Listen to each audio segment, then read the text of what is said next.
Hey guys, welcome back to our new video. और आज के वीडियो में हम बात करने वाले हैं कि एनबीए की तरफ से जो सेल्फ डिक्लेरेशन फॉर्म आया है, जो हम दिल्ली अभी जाने वाले हैं, हम लोग को दिल्ली का बुलावा आया है सारे डॉक्यूमेंटेशन के लिए। तो उस पेपर के साथ साथ नीचे दो फॉर्म्स आए हैं, दो पेजेस आए हैं, जिसमें एक फॉर्म है सेल्फ डिक्लेरेशन फॉर्म।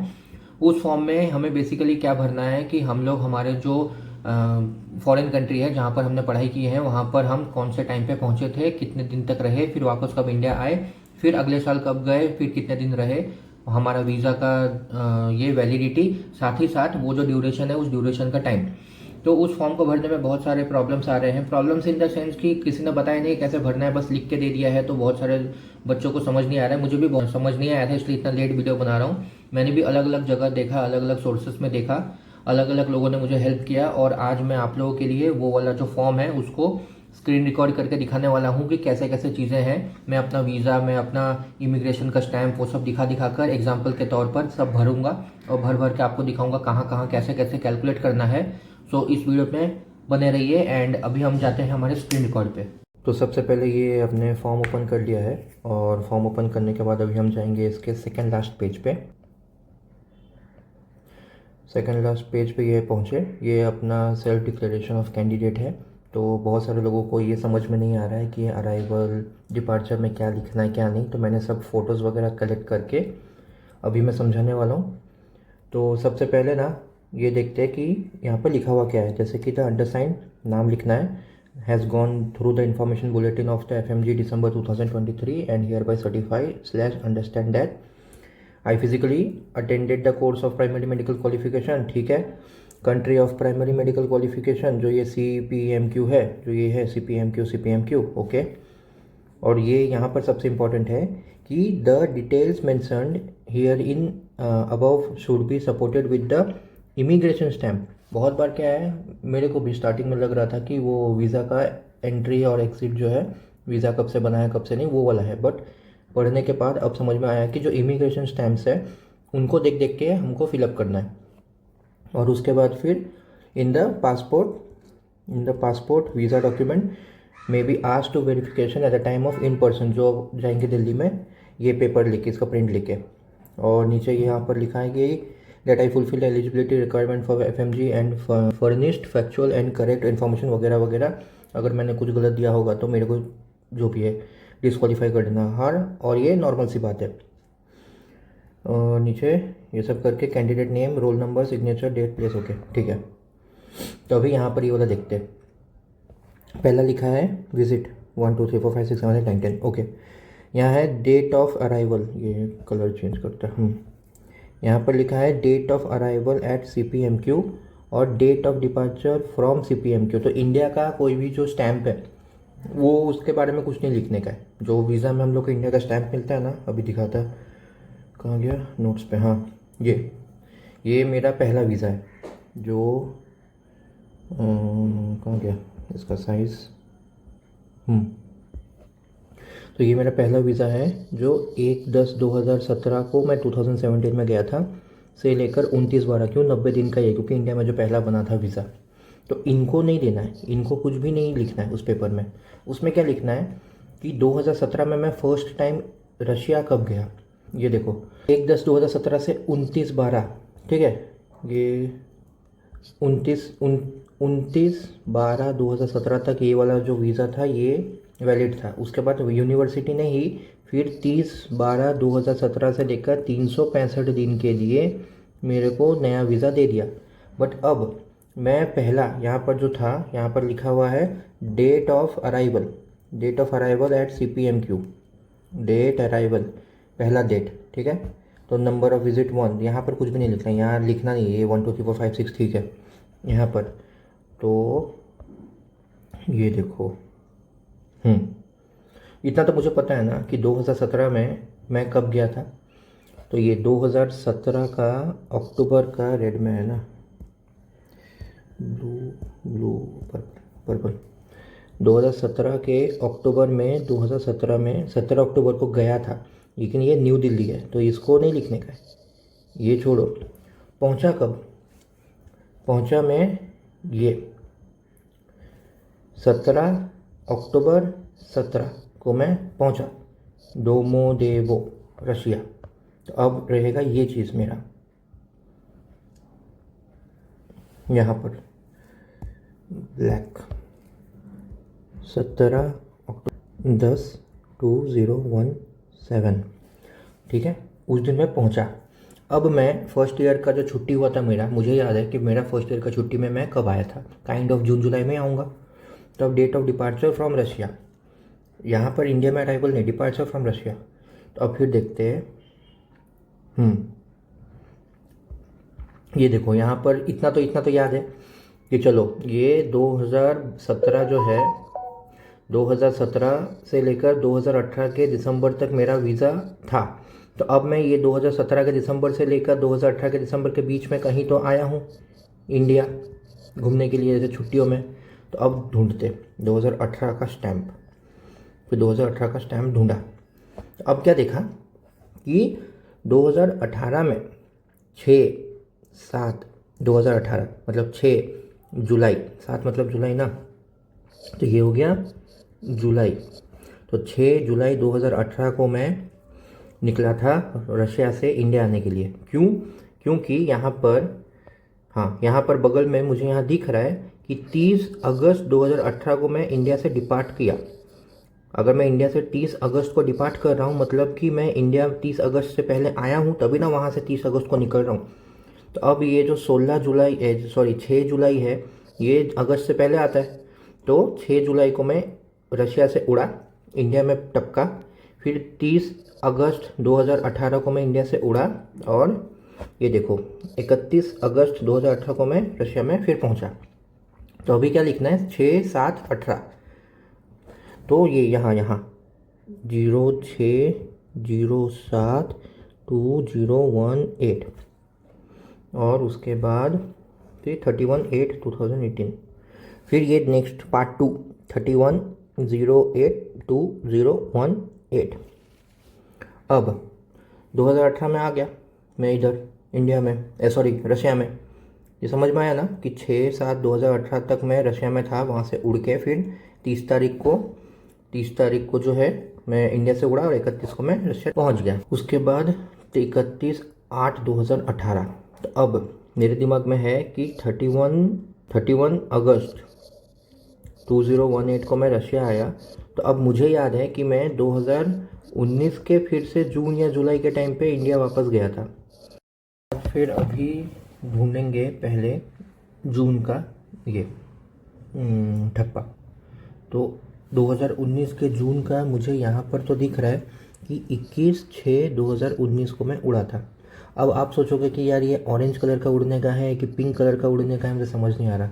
डेट देख लो ना, 21/6/2019, 1/9/2019। तो ऑब्वियसली तुम टाइम ट्रैवल टक्कर के पीछे नहीं आओगे, तो तुम जून में जाओगे तभी ना तुम ठीक है अगर सितंबर में आओगे। तो ये तुम्हारा उड़ने का हो गया, ये तुम्हारा उतरने का हो गया। अब इस चीज़ को जो 21/6/2019 है, इसको वेरीफाई करने के लिए या खुद के मन के संतुष्टि के लिए हम क्या करेंगे, चेक करेंगे हम इंडिया में आए थे कब। तो ये जो 21/6/2019, तो हम 21/6/2019 के टाइम पे अराइव भी हो गए। ये देखो अराइव 21 जून 2019, मतलब कि हाँ चलो ये वाला जो मेरा पार्ट है ना, ये मेरा सही है। 21/6/2019 लिखते हैं, चलो 21/6/2019, 21/6/2019 मतलब 31/8/2018 से 21/6/2019 तक रहे।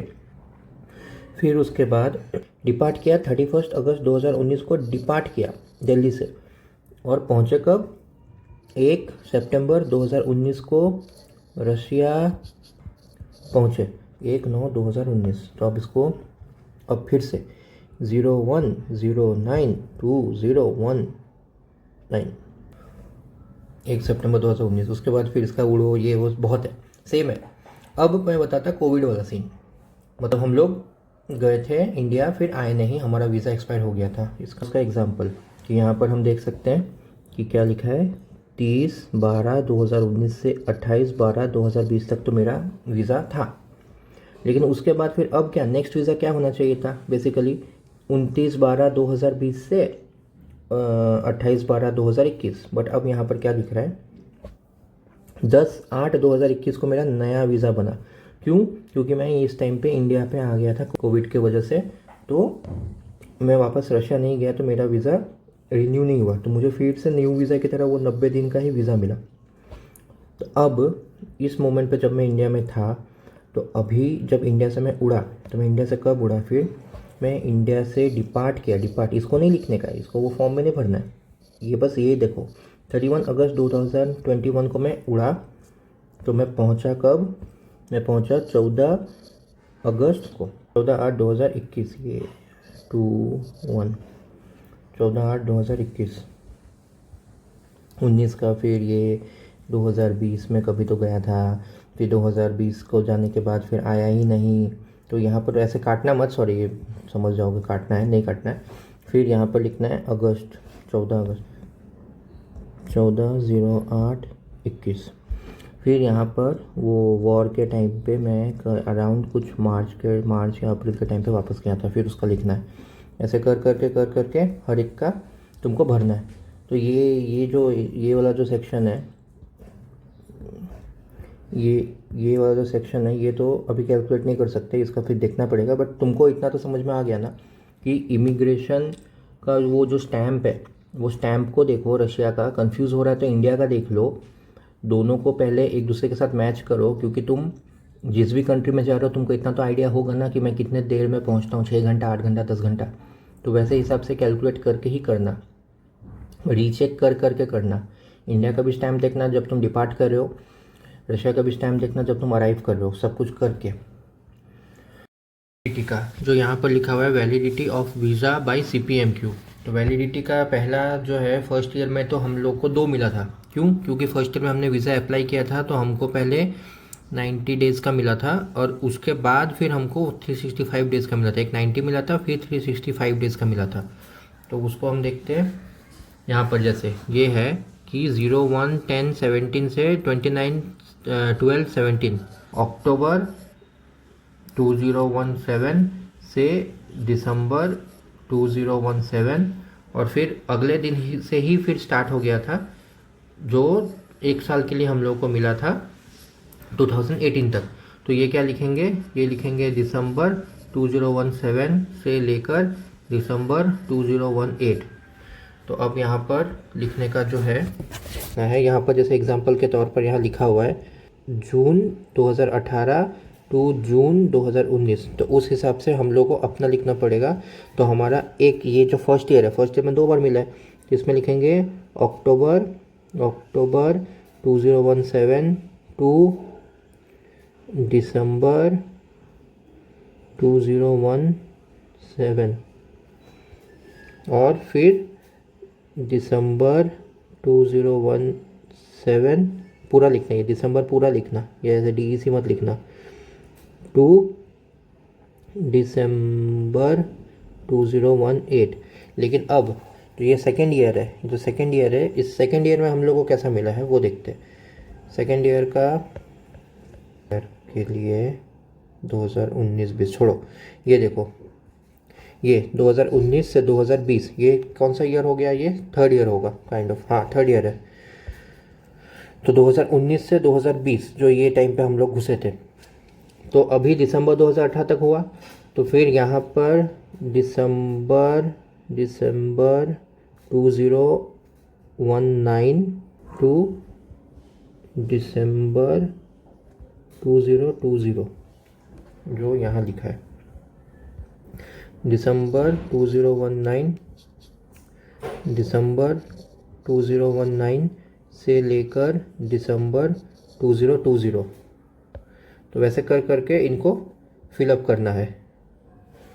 तो ये तो उसके बाद फिर यहाँ कोविड के टाइम वाला टाइम में फिर हम लोग को 2 बार लिखना होगा। क्यों? क्योंकि कोविड के टाइम में हम लोग फिर से एक बार इंडिया गए थे, और इंडिया जाने के बाद वहाँ पर फिर से हमको 90 डेज़ का मिला था, फिर यहाँ रशिया आने के बाद फिर 365 डेज़ का वो बढ़ा था।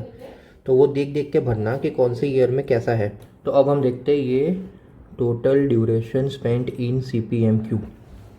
तो ये ड्यूरेशन अब यहाँ पर गिनेंगे 17/10/2017 से लेकर 6 जुलाई 2018 तक कितना दिन हो रहा है। 17/10/2017, ये रहा 2017 का 17/10 1 2 3 4 5 6 7 8 9 10, 10 से लेकर 17 10 इस दिन से।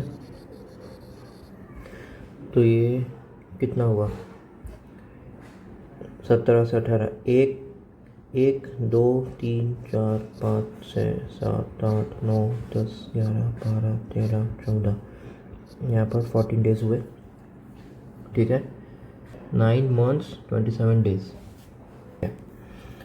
तो ये हो गया 1 2 3 4 5 6 7 8 8 वेट 8 6 7 2018 6, ठीक है। तो 1 2 3 4 5 6 और इधर 14 प्लस 6 हो गया तुम्हारा 20। तो 1 2 3 4 5 6 7 8 महीना 20 दिन, 8 months 20 days। अब 31/8/2018 से 21/6/2019, 31/8/2018 से लेकर 21/6/2019, ठीक है। तो यहाँ तो हो गया एक दिन, 1 2 3 4 5 5 6 7 8 9, 9 month 21 and 122। तो 9 months 22 days। उसके बाद फिर ये वाला भी कैलकुलेट कर लेना, देख लेना। फिर उसके बाद कोविड के टाइम पे आए हो तो उसको तो वो तुमको माइनस करना पड़ेगा। फिर कोविड के बाद जब तुम गए जाकर, अगर वॉर से हो नहीं हो, क्या है क्या सीन है, उनको फिर यहाँ कैलकुलेट कर लेना। जैसे मैंने तुमको यहाँ बोला, ये समझ में आया होगा तो वो अपने मोबाइल कंप्यूटर में देख लेना और देख के एक एक दिन को अच्छे से गिन के फिर फिलअप करना। यही था, ऐसे ही इसको फिलअप करना है। और फिर लास्ट में यहाँ कैंडिडेट नेम, रोल नंबर, ये वही रोल नंबर है जो तुम्हारे वो FMGE 2320 ब्ला ब्ला ब्ला, ये वाला नहीं है, ये नहीं है रोल नंबर, याद रखना। ये वाला जो है ये नहीं है। उसके ऊपर एक लिखा था रोल नंबर, सिर्फ नंबर से, उसमें सिर्फ नंबर से, वो है तुम्हारा रोल नंबर। ये तुम्हारा सिग्नेचर, ये तुम्हारा डेट, ये इसको और इसको ना अभी छोड़ दो, इसको मत लिखो, इसको रहने दो, अभी मत छोड़ दो। वो दिल्ली जाके ना 2 मिनट का 2 सेकंड का काम है, कर लेना, इसको भी मत लिखो कुछ भी। तो ये था आज का वीडियो। एंड अगर आपको ये वीडियो पसंद आया हो तो इस वीडियो को लाइक कीजिएगा एंड चैनल को सब्सक्राइब कीजिएगा। आपको अगर कोई भी डाउट हो तो आप कमेंट में कीजिए, अगर मुझसे होगा पॉसिबल तो मैं आपको हेल्प करने की बहुत कोशिश करूंगा। एंड गाइज एक काम करना, अगर आप लोगों को सब्सक्राइब नहीं करना है, इट्स ओके, मीन्स लाइक ये आपकी पसंद है, सब्सक्राइब करना ना करना, बट एटलीस्ट कुछ ना कुछ तो एक लाइक ज़रूर कर देना वीडियो को, और हो सके तो कुछ भी एक कमेंट कर देना। बिकॉज यूट्यूब का एल्गोरिदम क्या है कि जितने लाइक्स होंगे, कमेंट्स होंगे, उतना ज़्यादा वो लोगों को दिखाएगा, उतना ज़्यादा वो लोगों को में फैलेगा, तो उसमें लोगों को भी दिखेगा, मेरा भी फ़ायदा होगा, मुझे भी वीडियोस में अच्छे व्यूज़ मिलेंगे एंड मुझे भी एक मोटिवेशन मिलेगा कि हाँ चलो अच्छा व्यू आ रहा है, चल रहा है, तो मैं भी और कुछ बनाता। तो देख लेना, थोड़ा सा लाइक वगैरह तो कर दो, कम से कम सब्सक्राइब तुम्हारी मर्जी है, बट एटलीस्ट लाइक और एक कमेंट, कुछ भी कमेंट कर दो, बस गाली मत देना प्लीज़, बट कर दो यार।